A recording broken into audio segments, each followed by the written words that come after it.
اردو دنیا کے ناظرین، نئی ویڈیو میں خوشامدید۔ ناظرین، وزیر اعظم عمران خان اور روسی صدر ولادیمیر پوٹن کی ملاقات منسوخ ہو گئی۔ بھارت میں جشن، بیجنگ اولمپکس کے سفارتی بائیکاٹ کی مہم، روس نے اہم ترین پریس ریلیز جاری کر دی۔ اصل حقیقت کیا ہے؟ کیا پاکستان اور روس کے تعلقات میں خلا آ گیا؟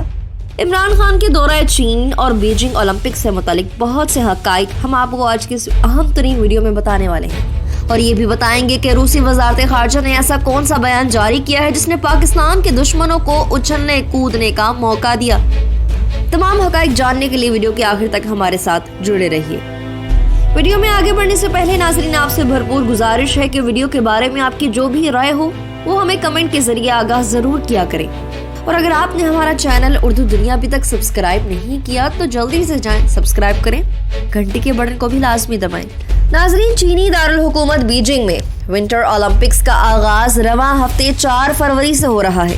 یہ ایونٹ نہ صرف کھیلوں بلکہ عالمی منظرنامے پر بھی بڑی تبدیلیاں لانے والا ہے، کیونکہ امریکہ کی سفارتی بائیکاٹ مہم کے باوجود اولمپکس کی رنگا رنگ افتتاحی تقریب میں کئی عالمی لیڈروں کی شرکت کا امکان ہے۔ ناظرین، امریکہ کی جانب سے چین میں انسانی حقوق کی مبینہ خلاف ورزیوں کے تناظر میں ونٹر اولمپکس کے سفارتی بائیکاٹ کی مہم چلائی جا رہی ہے، جس کے بعد برطانیہ، آسٹریلیا اور ڈنمارک سمیت بڑے مغربی ممالک نے بیجنگ اولمپکس کے سفارتی بائیکاٹ کا اعلان کیا ہے۔ ان ممالک کے ایتھلیٹس تو موجود ہوں گے لیکن حکومتی اہلکار شرکت نہیں کریں گے۔ جاپان بھی اپنے آفیشلز نہیں بھیجے گا۔ نیدرلینڈز اور نیوزی لینڈ کا کہنا ہے کہ کورونا وبا کی وجہ سے چینی پابندیوں کے تناظر میں ان کے آفیشلز سرمائی اولمپکس میں شرکت نہیں کریں گے۔ یوں لگتا ہے کہ امریکہ کا روبو دبدبا کسی کام نہ آیا اور بیجنگ اولمپکس کی تقریبات کے بائیکاٹ کی باتیں اور مطالبات ہوا میں اڑ کر رہ گئے۔ چین کی جانب سے جاری بیان کے مطابق اولمپک ونٹر گیمز بیجنگ 2022 میں صدر شی جن پنگ 32 غیر ملکی سربراہان مملکت، سربراہان حکومت، شاہی خاندانوں کے ارکان اور بین الاقوامی اداروں کے سربراہان کا استقبال کریں گے اور ان کے اعزاز میں تقریب کا اختتام کریں گے۔ جنوبی کوریا کی قومی اسمبلی کے اسپیکر اپنے ملک کی نمائندگی کریں گے۔ جنوبی کوریا کو امریکہ کے اتحادی تصور کیا جاتا ہے۔ مصر کے صدر عبد الفتاح السیسی، سعودی ولی عہد محمد بن سلمان کی شرکت کا بھی امکان ہے۔ قطر اور متحدہ عرب امارات کے لیڈران کی شرکت بھی ممکن ہے۔ اسی طرح وسطی ایشیائی ریاستوں قزاقستان، تاجکستان، ترکمانستان، ازبکستان اور کرغیزستان کے صدور کے شریک ہونے کے امکانات ہیں۔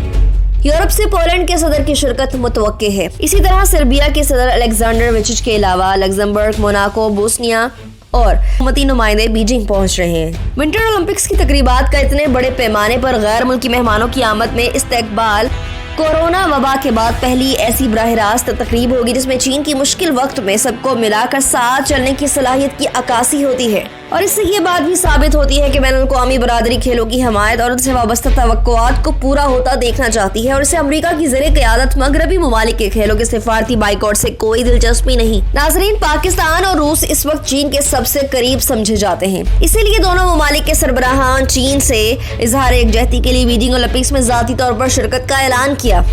روس کے صدر ولادیمیر پوٹن پہلے عالمی لیڈر ہیں جنہوں نے اولمپکس کی افتتاحی تقریب میں شریک ہونے کا اعلان کر رکھا ہے۔ اس کے علاوہ پاکستان اور چین کے بھی گہرے اقتصادی اور معاشرتی روابط ہیں، اور پاکستانی وزیر اعظم عمران خان بھی چینی دارالحکومت پہنچ رہے ہیں۔ پاکستان اس وقت چین کا ایک اہم اسٹریٹجک پارٹنر خیال کیا جاتا ہے۔